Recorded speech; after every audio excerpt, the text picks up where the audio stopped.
अब बात करते हैं कि किसी भी वेबसाइट के ऊपर अगर मुझे कुछ इन्फॉर्मेशन डिस्प्ले करनी है तो उसको कैसे डिस्प्ले करते हैं।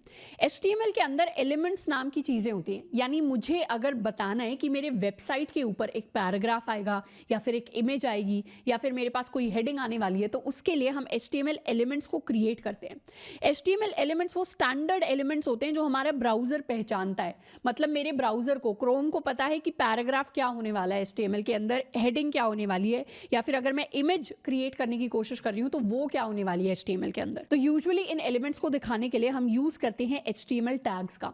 जैसे अगर मैं पैराग्राफ की बात करूं तो पैराग्राफ को HTML के अंदर लिखने के लिए मैं कुछ इस तरीके से P लिखती हूं एंड एंडिंग में इस तरीके से स्लैश के साथ P लिखती हूँ, और ये जो है ये एंगुलर ब्रैकेट्स के अंदर आता है। मतलब लेस देन और ग्रेटर देन वाला जो साइन है उसको हम एंगुलर ब्रैकेट कहते हैं। उसके अंदर अगर मैं P लिख दूँ और यहाँ पर ये मेरा स्टार्ट हो जाएगा, ये मेरा एंड हो जाएगा। अब इन टैग्स के अंदर मैं जो भी चीज़ लिखती हूँ, मान लेते हैं मैंने लिखा ABCD, ये जो ABCD है ये पैराग्राफ की तरह मेरी वेबसाइट के ऊपर डिस्प्ले होने वाला है। ऐसे ही अगर मुझे हेडिंग दिखानी है अपनी वेबसाइट के ऊपर तो मैं इसके लिए टैग लिख सकती हूँ। मान लेते हैं मुझे H1 लेवल की हेडिंग दिखानी है। हेडिंग के अंदर भी लेवल्स होते हैं, 6 डिफरेंट लेवल्स। अगर मुझे H1 लेवल की हेडिंग दिखानी है तो मैं इस तरीके से लिखूंगी H1, और अंदर मैं जो भी हेडिंग लिखने वाली हूं वो एक बड़ी सी हेडिंग की तरह मेरी वेबसाइट के ऊपर दिखाई देने लग जाएगा। तो इस तरीके से डिफरेंट एलिमेंट्स को अगर मुझे क्रिएट करना है तो उनके लिए मुझे डिफरेंट HTML टैग्स को यूज करना पड़ता है, और इन टैग्स का काम होता है मेरी वेबसाइट के स्ट्रक्चर को डिजाइन करना। तो यहां से हमें बेसिक चीज ये याद रखनी है कि अगर मुझे अपनी वेबसाइट के ऊपर, अपने वेब पेज के ऊपर कुछ डिस्प्ले कराना होता है तो उसके लिए हमें चाहिए एलिमेंट्स, एंड डिफरेंट एलिमेंट्स को HTML में क्रिएट करने के लिए हम यूज करते हैं अपने HTML टैग्स का। तो अब डिटेल में बात कर लेते हैं कि HTML टैग्स होते क्या हैं। एक HTML टैग को हम कंटेनर की तरह समझ सकते हैं। मतलब कोई भी कंटेंट, कोई भी चीज, कोई भी टेक्स्ट अगर मुझे डिस्प्ले कराना है एक वेबसाइट के ऊपर तो उसको कंटेन करने के लिए मेरे पास एक कंटेनर होना चाहिए, और इसी कंटेनर को हम टैग कह देते हैं।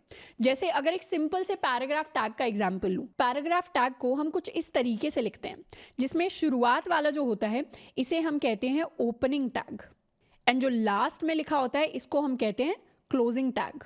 तो यहाँ पर एंगुलर ब्रैकेट्स के अंदर अगर P लिखा है, P का मतलब पैराग्राफ होता है HTML के अंदर, एंड दोबारा से क्लोजिंग टैग के अंदर एंगुलर ब्रैकेट्स हैं बट यहाँ पर एक स्लैश आ जाता है। स्लैश दिखाता है कि ये टैग यहाँ पर खत्म हो रहा है, और इन टैग्स के बीच में जो भी चीज आती है इसे हम कहते हैं अपना कंटेंट। यानी ये जो पूरा का पूरा अंदर का मटेरियल है, अंदर का कंटेंट है, ये एक पैराग्राफ की फॉर्म में अब मेरी वेबसाइट के ऊपर डिस्प्ले होने वाला है। एंड इस opening tag, content and closing tag का जो कॉम्बिनेशन होता है उसको हम एक HTML एलिमेंट कह देते हैं। तो बहुत सिंपल सी हायरार्की है कि HTML टैग्स होते हैं, एक मेरा ओपनिंग टैग होता है, एक मेरा क्लोजिंग टैग होता है, उसके बीच में हमारा HTML का कंटेंट आता है, और टैग्स को और कंटेंट को जब हम मिला देते हैं तो उसे हम एक HTML एलिमेंट कह देते हैं।